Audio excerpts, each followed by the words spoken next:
आजकल एक नया ट्रेंड चला है। जो लोग कभी सिस्टम का हिस्सा रहे वही आज सिस्टम को लेक्चर देने में बिजी हैं। और इसी ट्रेंड के लेटेस्ट एग्जाम्पल है अवनी लवासा के पिता अशोक लवासा जी। हाँ, वही फॉर्मर इलेक्शन कमिश्नर जिनके कई कांग्रेसी नेताओं से अच्छे संबंध रहे हैं। इनका हाल ही में द हिंदू में एक लंबा चौड़ा ओपेड आया है। इसमें लवासा जी इलेक्शन कमीशन को लोकतंत्र का ज्ञान दे रहे हैं कि इंडियन ओपोजिशन पार्टीज का चीफ इलेक्शन कमिश्नर के खिलाफ इंपीचमेंट नोटिस बहुत खराब है। एसआईआर प्रोसेस पर इन्होंने नैरेटिव पूरा अपना घुसेड़ा है। लेकिन समस्या ये है कि जब लवासा जी लिखते हैं तो ऐसा लगता है जैसे उन्हें इतिहास सेलेक्टिव तरीके से याद आता है या फिर यूपीए काल के कुछ पुराने संबंध निभाने की मजबूरी हो, कौन जाने। इनसे हमारा पहला सवाल, इसके लिए आप और मैं थोड़ा पीछे जाते हैं। 1991 में जब राजीव गांधी की हत्या हुई तो देश शॉक में था, ये सही बात है। लेकिन उसके बाद क्या हुआ था? उस समय के सीईसी टीएन शेषन ने क्या किया? पूरे देश के बाकी चुनाव फेजेस को इंडेफिनिटली पोस्टपोन कर दिया गया। अब नियम क्या कहता है? अगर किसी कैंडिडेट की मृत्यु होती है तो उसे उस पर्टिकुलर कॉन्स्टिट्यूएंसी का चुनाव रद्द होता है, पूरे देश का नहीं। लेकिन उस समय क्या हुआ? पूरे फेजेस डिले हुए और उस डिले का पॉलिटिकल इंपैक्ट क्या था? कांग्रेस को मिला एक मैसिव सिंपैथी वेव बिल्ड करने का समय। तो लवासा जी वो न्यूट्रलिटी थी, वो मॉडल कोड ऑफ कंडक्ट का आदर्श उदाहरण था, या फिर तब सब कुछ ठीक था क्योंकि नैरेटिव कन्वीनियंट था? अशोक लवासा जी से अब हमारा दूसरा सवाल। एमएस गिल इलेक्शन कमीशन के चीफ, जिन्होंने पूरे टेन्योर के बाद क्या किया? सीधे कांग्रेस ज्वाइन कर ली, राज्यसभा एमपी बने और फिर यूपीए सरकार में कैबिनेट मंत्री भी बन गए। अब जरा सोचिए, एक इंसान जो सीईसी थे वही बाद में सीधे एक पॉलिटिकल पार्टी ज्वाइन करते हैं और उसी पार्टी की सरकार में मंत्री बन जाते हैं। और कोई बड़ा स्पॉइलर नहीं है कि वह पार्टी कौन सी थी। तो ये क्या है? क्या ये इंस्टीट्यूशनल न्यूट्रलिटी है?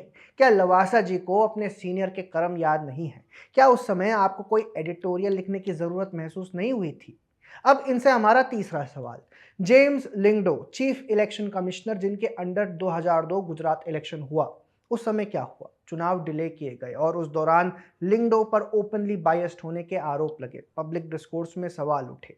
लेकिन तब ये नैरेटिव नहीं बना कि इलेक्शन कमीशन केंद्र सरकार के लिए काम कर रही है। और मजे की बात, इन्हीं जेम्स लिंगडो को बाद में रेमन मैग्सेसे अवार्ड भी दिया गया, शायद गुजरात इलेक्शन में इनकी सर्विस को देखकर ही दिया होगा।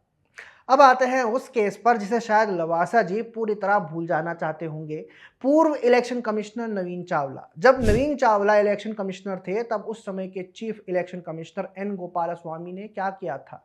उन्होंने राष्ट्रपति को रिकमेंड किया कि नवीन चावला को उनके पद से हटाया जाए। और सिर्फ रिकमेंडेशन नहीं, सुप्रीम कोर्ट में भी साफ कहा गया था कि नवीन चावला की इम्पार्शियलिटी पर सीरियस सवाल है। कई आरोप लगाए गए थे, जैसे कि इलेक्शन कमीशन की मीटिंग्स के दौरान नवीन चावला बार बार टॉयलेट ब्रेक के नाम पर बाहर जाया करते थे और कांग्रेस को सेंसिटिव इंफॉर्मेशन लीक किया करते थे। लेकिन उसके बावजूद क्या हुआ? नवीन चावला को हटाया नहीं गया, बल्कि कांग्रेस ने उन्हें इनाम देते हुए चीफ इलेक्शन कमिश्नर बना दिया। और उस समय की हेडलाइंस क्या थी? इंडिया टुडे ने साफ लिखा था, सोनिया गांधी अपॉइंट्स नवीन चावला एज इलेक्शन कमिश्नर। और इलेक्शन कमिश्नर्स को कांग्रेस सरकारें कैसे इनाम दिया करती थी, इसका भी अपना एक पूरा इतिहास है। ये आप हमारे पुराने वीडियो में देख सकते हैं, इसकी लिंक आपको डिस्क्रिप्शन में मिलेगी। खैर, ये चारों एग्जाम्पल्स हैं कि कैसे ईसीआई ने कांग्रेस सरकार के टाइम पर काम किया। लेकिन लवासा जी तब मौन थे, तब उनकी कलम की स्याही शायद खत्म हो गई थी। और आज इलेक्शन कमीशन क्या कर रही है? डिसीजंस मेजॉरिटी से ले रही है, हर ओपोजिशन डिमांड पर हाँ नहीं कह रही, अपने कॉन्स्टिट्यूशनल फ्रेमवर्क के अंदर कार्य कर रही है। और बस यही प्रॉब्लम शुरू हो जाती है। अचानक हेडलाइंस आने लगती हैं, democracy in danger, trust eroding, institutions under threat. क्यों? क्योंकि ईसी अब कांग्रेसी इकोसिस्टम की मनमानी नहीं कर रही। जब इलेक्शन कमीशन कांग्रेस की नहीं सुनती तो क्या होता है? इसका सबसे अच्छा एग्जाम्पल 1981 का गढ़वाल इलेक्शन है, जब एच.एन. बहुगुणा इस सीट से उतरे थे। कांग्रेस इलेक्शन तो जीती थी मगर धांधलियों से। तब सीईसी एसएल शाकधर ने इस पर कार्रवाई करके पूरे इलेक्शन को काउंटरमेंट कर दिया था। फिर से चुनाव हुए, कांग्रेस ने एड़ी चोटी का जोर लगाया मगर जीत एच.एन. बहुगुणा की हुई थी। इसके बाद तब की पीएम इंदिरा गांधी ने उस चीफ इलेक्शन कमिश्नर को के साथ जो किया वो शायद लवासा जी को मालूम नहीं होगा। पूरी कहानी के लिए हमारे चैनल पर आप वो वीडियो देख सकते हैं।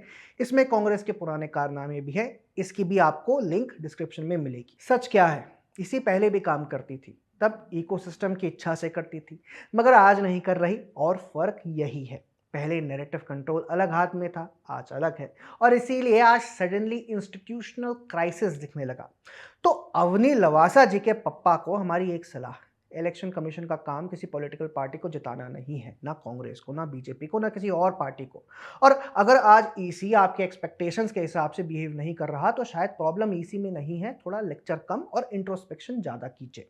बाकी दोस्तों, अशोक लवासा और ईसीआई पर उनके आर्टिकल को लेकर आपका क्या कहना है, कमेंट्स में ज़रूर लिखिए और पैम्फलेट को सब्सक्राइब करना ना भूलिएगा।